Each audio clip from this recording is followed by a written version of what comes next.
बिस्मिल्लाहिर्रहमानिर्रहीम। अस्सलाम वालेकुम। आप देख रहे हैं यूट्यूब, मैं हूं आमिर खलील। अहम तरीन खबरों के साथ आज पाकिस्तान के जो नौजवान रोजगार के लिए यूनान के अंदर कश्ती डूबने से 300 अफराद जा बहक हो गए हैं और उनका पाकिस्तान छोड़ना और पाकिस्तान से बाहर बाहर मुल्क जाना क्या मजबूरी थी और वो पाकिस्तान छोड़कर क्यों जा रहे थे। और हुक्मरान इस वक्त इक़्तिदार के नशे में मदहोश आए और उनको इतना पता भी नहीं है पाकिस्तान के अंदर क्या हो रहा है, और ना ही उनको गरीब आवाम की बेबसी का ख्याल है और ना ही आवाम की गुर्बत का ख्याल है और ना ही उनको ये ख्याल है कि आखिरकार पाकिस्तानी नौजवान पाकिस्तान से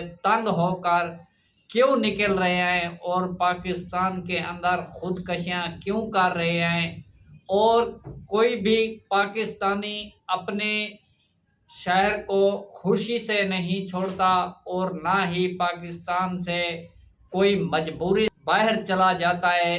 आज पाकिस्तान के अंदर पाकिस्तान के 50% लोग गुर्बत की लकीर से दो चार हैं और हुकूमत को सिर्फ एक ही ख्याल है, क्योंकि उन्होंने अपना इक़्तिदार बचाना है और इक़्तिदार के नशे में इन्होंने याशा करनी है।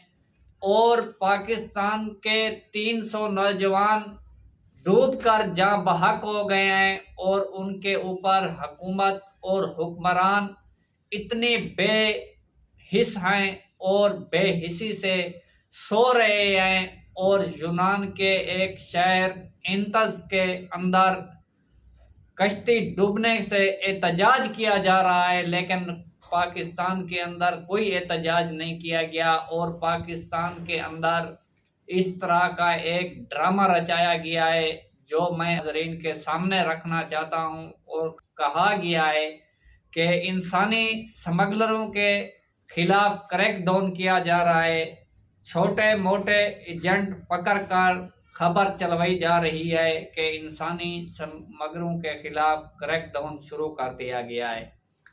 क्या राना सनाउल्लाह के महताज FIA की सरपरस्ती या किसी आला हुकूमती शख्सियत की मिली भगत के बगैर पाकिस्तान के 400 अफराद एक ही वक्त में एक ही रास्ते से पाकिस्तान का बॉर्डर क्रॉस कर सकते हैं? हरगिज़ क्रॉस नहीं कर सकते। अगर ये हुकूमत शरीक नहीं है तो असल सरपरस्तों और सरकारी अफसरों और अहलकारों को गिरफ्तार करें जो इस धंधे में मुलविस हैं। और किस तरह से ये जो पाकिस्तानी हैं ये बॉर्डर क्रॉस कर जाते हैं और बगैर सहूलत के किस तरह से ये दूसरे मुल्क में लोग चले जाते हैं। आखिरकार कोई ना कोई इसके अंदर मुलविस होगा, इस बात की तस्दीक क्यों नहीं की जाती। और पाकिस्तान के अंदर इस तरह के धंधे अरूज पर हैं, उन अफसरों को या उन हुकूमती शख्सियत को क्यों नहीं बेनकाब किया जाता। कुछ दिन पहले भी इस तरह का वाक़या हुआ था, आज फिर इस तरह का वाक़या हुआ। आखिर कब तक हमारे पाकिस्तान इस नुकसान से दो चार होते रहेंगे और क्यों नहीं पाकिस्तान के लोगों की हिफाजत की जाती और क्यों नहीं लोगों को गुर्बत की लकीर से निकाला जाता। और इस तरह के नशे में मुब्तला हैं कि उनको एक ही ख्याल है कि इमरान खान को नहीं आने देना। और दिन रात पाकिस्तान के अंदर मौजूदा हुक्मरान जो 13 जमातों का टोला है, जो रजीब चेंज ऑपरेशन के बाद अवाम के ऊपर मुसल्लत किया गया था, उस हुकूमत के नुमाइंदों का एक ही ख्वाब है, वो एक ही ख्याल है कि किसी तरह से हमसे इक़्तिदार ना खींचा जाए, हमसे कुर्सी ना खींची जाए। अगर हम चले गए तो हमारी जो करप्शन है वो बेनकाब होगी और हमें जेलों में डाला जाएगा। ये अपनी चोरी और करप्शन को बचाने के लिए पाकिस्तान की आवाम को इस तरह से जलील कर रहे हैं और पाकिस्तान की आवाम को डूबने पर मजबूर कर रहे हैं और गरीब खुदकशी करने पर मजबूर हो रहा है। लेकिन इन्होंने गरीब के बारे में नहीं सोचा और ना ही गरीब के भलाई के लिए ये हुकूमत में आए थे। ये तो अपना ही ख्वाब और अपने ही जो चोरी है, जो अपने ही केसेस हैं, उनको माफ कराने के लिए आया था। और दूसरा जो एक साजिश की गई, वो साजिश बेनकाब हो गई है। और जिस साजिश के तरह 9 मई का वाक़या किया गया और 9 मई का जो मास्टरमाइंड था वो पीटीआई चेयरमैन इमरान खान के ऊपर डाला गया और पीटीआई चेयरमैन इमरान खान को मास्टरमाइंड डिक्लेयर करने के लिए Rana Sanaullah, IG Punjab, IG KPK, IG Sindh, IG Balochistan, Maryam Nawaz, Rana और शहबाज शरीफ और नवाज शरीफ और पूरी मुस्लिम लीग नून ने इस तरह का बयानिया बनाया और एक साजिश करके उस जाल में पीटीआई को फंसाने की कोशिश की गई और तमाम तर मलबा पीटीआई के ऊपर डाला गया। और उसके अंदर जो हकीक हैं वो अब कौम के सामने बहुत जल्द आ जाएंगे, क्योंकि एतजाज़ एहसन ने एक दरख्वास्त सुप्रीम कोर्ट के अंदर दायर की है। जिन लोगों का मैंने नाम लिया है उन लोगों को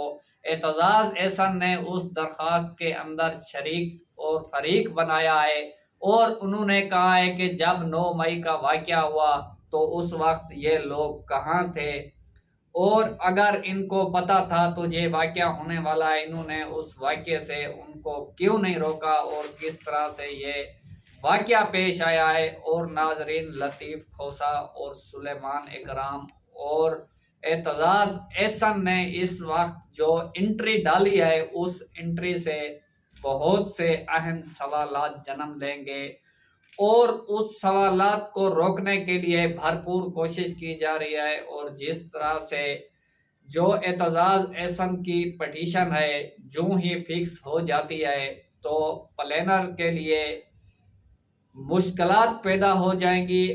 और अब सोचें, जब अदालत में जरह शुरू होगी तो ये बात भी पूछी जाएगी कि कोर कमांडर हाउस की हिफाजत पर माहवार फौजी एहलकार और अफसरान कहाँ थे, कैंट में दाखिली रास्तों पर मौजूद फौजी किसके कहने पर अचानक गायब हो गए। आईजी पंजाब को जब इल्म था कि मुश्ताइल लोग कैंट की जानब चल पड़े हैं तो वो क्यों हाथ पे हाथ रख के बैठे रहे और क्यों ना पुलिस की नफरी को हसास जगहों पर भेजा गया। अल अर्ज एक ऐसा पंडोरा बॉक्स खुलेगा जिसके बाद बंद करना किसी भी ताकतवर या गैर ताकतवर के लिए मुमकिन नहीं होगा। यकीनन हैंडलर इस बात से बाखूब आगाह हैं, लिहाजा इस हालात को डिफ्यूज करने की कोशिश शुरू हो चुकी है। पहले तो कोशिश की जाएगी कि जो एतजाज़ एहसन की पटिशन है उसको ना सुना जाए और इसको वापस किया जाए और इसके ऊपर कोई पेश रफ्त ना की जाए। अगर पटिशन सुनी गई तो मीडिया के ज़रिए कन्फ्यूज़न फैलाई जाएगी और कन्फ्यूज़न फैलाई जाएगी। मीडिया जो कि इस वक्त एक लोंडी से भी ज़्यादा मालशी होकर रह गया है।